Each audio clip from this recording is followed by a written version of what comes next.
How do you get the most out of a New Zealand travel itinerary in 2 weeks? This is a common challenge for travelers as there are so many regions to consider and things to see and do. In this video, I'll provide you with a proven North and South Island travel planning system. You get my local insider tips based on my day job as a New Zealand travel designer. This will include transport, accommodation and tour options. Plus, you get a free New Zealand travel planning sheet to download.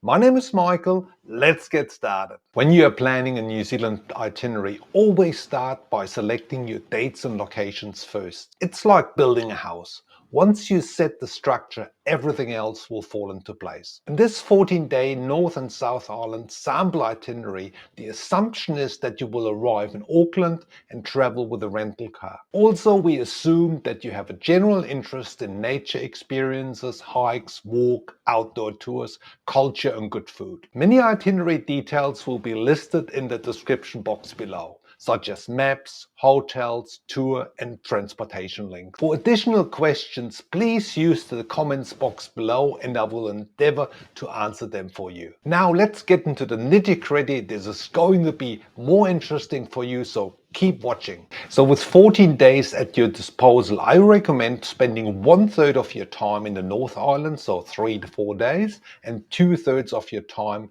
in the South Island, so 8 to 9 days.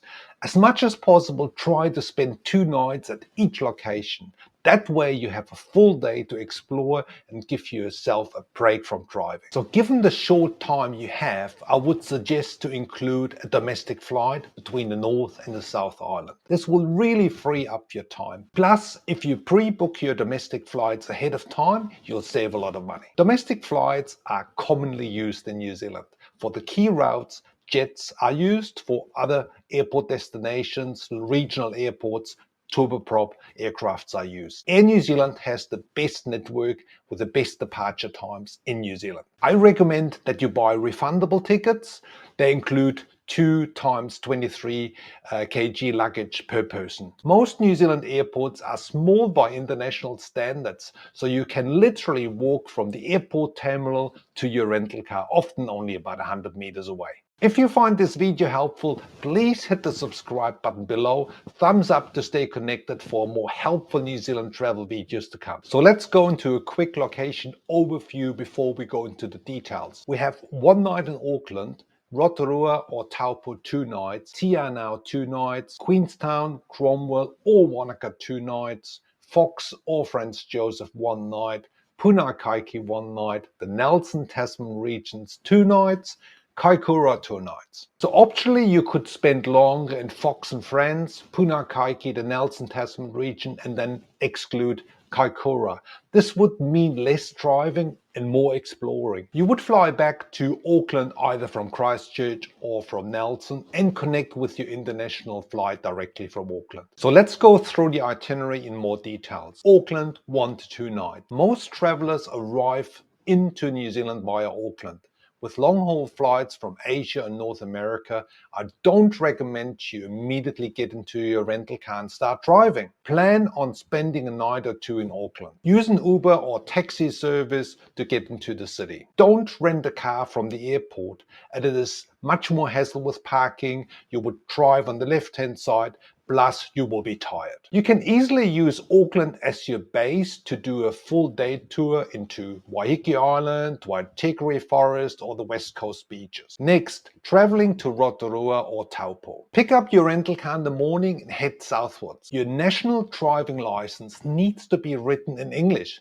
Otherwise, you will need an official translation. See more details on those key tips in the description box below with the playlists I have provided. To make the best use out of your time, I recommend that you drive to Hamilton first. Once there, you could visit the Hamilton Gardens or go straight to the Waitomo caves, where you can do one of the caving tours. After that, you head to Rotorua or Taupo. If you're keen to explore the Tongariro National Parks the following day, you're probably best to stay in Taupo. Taupo is also a good base to check out out the thermal sites between Taupo and Rotorua. On the other hand, if you're keen to join a cultural tour or the canopy zipline tour, then Rotorua would be a good option. Check out the links about the itinerary details. I've listed them in the description box below with all those kinds of day-by-day description. Now remember, you have one full day to explore the region. If you're staying in Taupo, you can return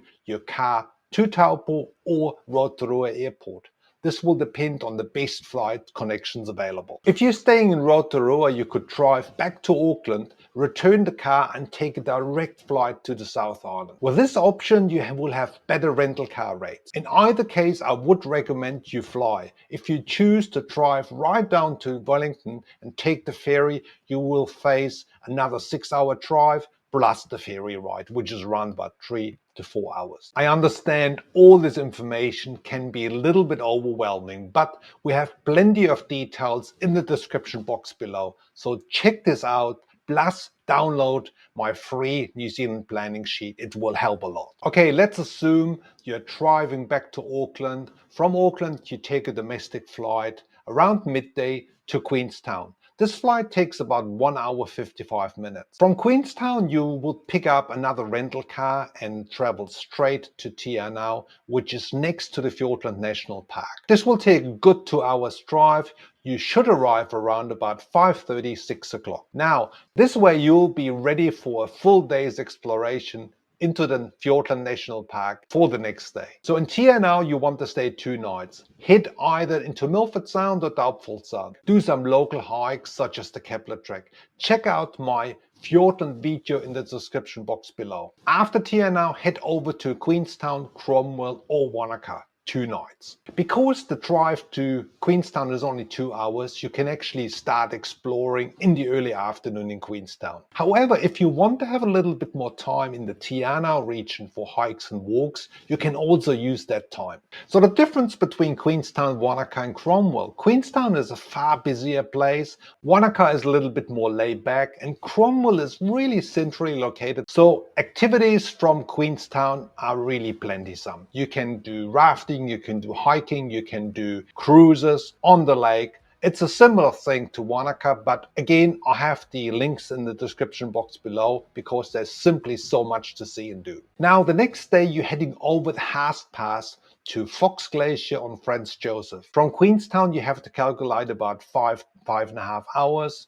This is a highly scenic drive and a must-do. Again, I have much more details in my road planning playlist in the description box below. When traveling along the west coast, you really want to take your time and have stops at these highly scenic locations, such as the waterfalls, such as Haast, such as Ships Creek walkway. So there's lots to see along the way. So for the drive from Fox or Franz Josef going to Punakaiki, again, there are lots of options to stop along the way. See yet another video for the drive between Franz Josef and Punakaiki in the description playlist. After Punakaiki, you head over to the Nelson Tasman region. You need to have 2 nights. If you are planning to head into the 𝗏𝗏𝗃𝗏 National Park, you might want to stay a little bit closer in Mapua, Motueka or Kai Territory, as the drive from Nelson into that 𝗏𝗏𝗃𝗏 region is about an hour. From here again, you continue to Kaikoura for 2 nights. Lots to see along the way,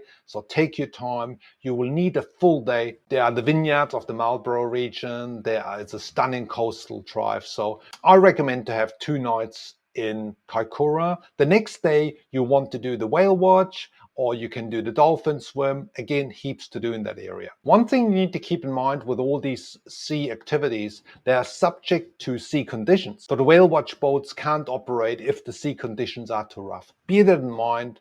There are a number of other tours in Kaikoura. You can do kayaking. There's also a stunning walk on the peninsula. So after Kaikoura, you can drive to Christchurch Airport, which is about 2.5 hours away. You can take the flight around midday or early afternoon to Auckland and arrive there and connect to your international flight. If you want to have a bit of a slower travel experience, you could take out Kaikoura and add those nights like in Franz Josef and Punakaiki, or even in Nelson, and you could fly back from Nelson straight to Auckland. This way you would travel less and be able to explore more of those regions mentioned.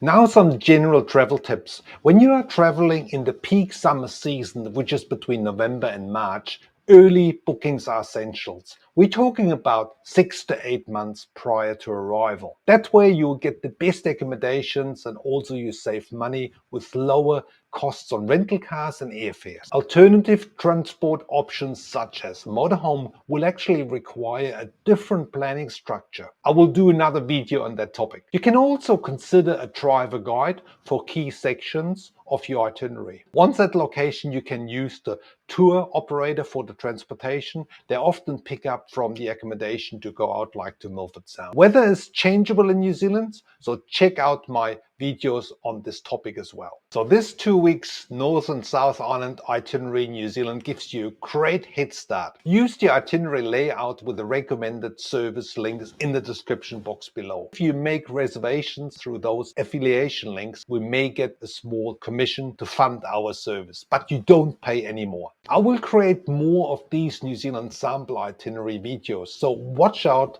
join the mailing list and forward our videos to your friends and family. We thank you so much for your support. If you found this video helpful, please hit the subscribe button below, thumbs up to stay connected for more helpful New Zealand travel videos to come. Again, you can download my free New Zealand travel planning sheet in the description box below. This will help you greatly to set up your New Zealand holiday. Also put any comments or questions into the comments fields below. See you in the next video.